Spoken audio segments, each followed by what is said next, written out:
दिया हुआ है वस्तु का ऊंचाई यानी h बराबर है 7 सेंटीमीटर, ये लेंगे प्लस में। ठीक है, कोई बिंब 18 सेंटीमीटर फोकस दूरी लिखा हुआ 18 सेंटीमीटर फोकस दूरी, अर्थात ये जो 18 सेंटीमीटर है ये क्या है, फोकस दूरी है। दर्पण कैसा है वो देखो, फोकस दूरी के अवतल दर्पण, अर्थात ये फोकस दूरी अवतल दर्पण का क्या होता है, माइनस में होता है, ऋणात्मक होता है। ठीक है, फोकस दूरी अवतल दर्पण के सामने, हमेशा वस्तु सामने ही रहता है, पीछे नहीं रहता है।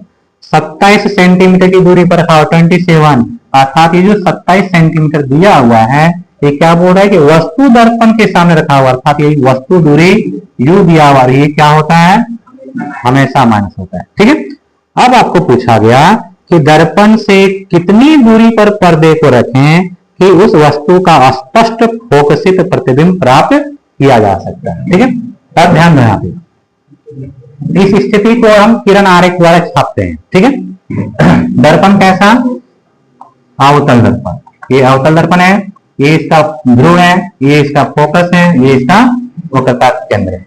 अब ध्यान देंगे फोकस दूरी कितना है, 18, यानी यहां से यहां तक ये कितना, 18 सेंटीमीटर। ठीक है, अब ये वक्रता त्रिज्या यहां से यहां तक कितना होगा, 36 होगा। वस्तु कितना दूर का है, 27 सेंटीमीटर।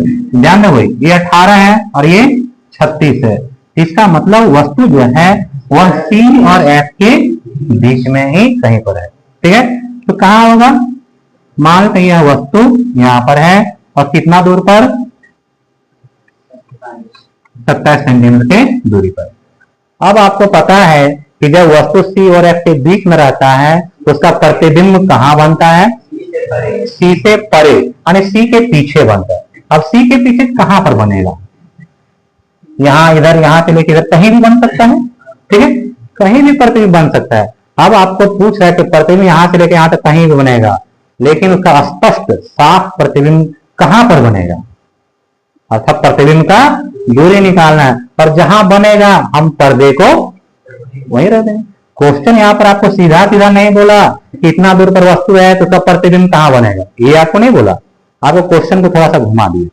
क्या कहता है क्वेश्चन में कि पर्दे को कहां पर रखें कि इसका स्पष्ट प्रतिबिंब दिखाई पड़ेगा। तो पर्दा कहां रखेंगे, जहां प्रतिबिंब बनेगा, पर्दे को वहीं रख देंगे। ठीक है, अर्थात कुल मिलाकर के हमें इस प्रश्न में भी क्या निकालना है, प्रतिबिंब दूरी ही निकालना है। सीधा सीधा आपको नहीं बोला कि प्रतिबिंब दूरी निकालो, आपको बोला कि पर्दे को कहां रखें कि साफ साफ प्रतिबिंब बनेगा। तो देख लेंगे कि प्रतिबिंब 10 सेंटीमीटर दूरी पर बन रहा है या 50 सेंटीमीटर की दूरी पर बन रहा है, तो पर्दा को ही 50 सेंटीमीटर में रख देंगे। ठीक है, तो यहां पर भी का मान ही निकालना है, फिर से वही काम, दर्पण सूत्र।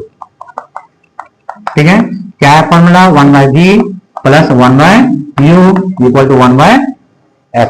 ठीक है, 1/v इक्वल टू 1/f, ये प्लस में उधर के क्या हो जाएगा, माइनस में 1/f का वैल्यू कितना है, -18, माइनस u का मान कितना, -27। ठीक है, ये माइनस माइनस क्या हो जाएगा,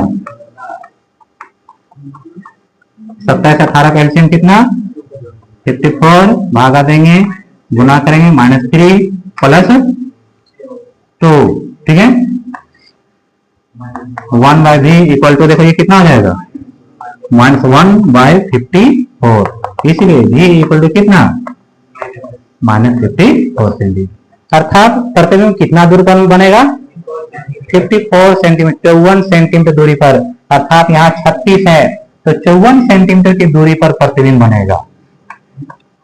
तो जहां पर 54 सेंटीमीटर होगा पर्दा हम वहीं रख देंगे। ठीक है, अतः स्पष्ट प्रतिबिंब प्राप्त करने के लिए उस पर्दे को अवतल दर्पण से 54 सेंटीमीटर की दूरी पर रखें।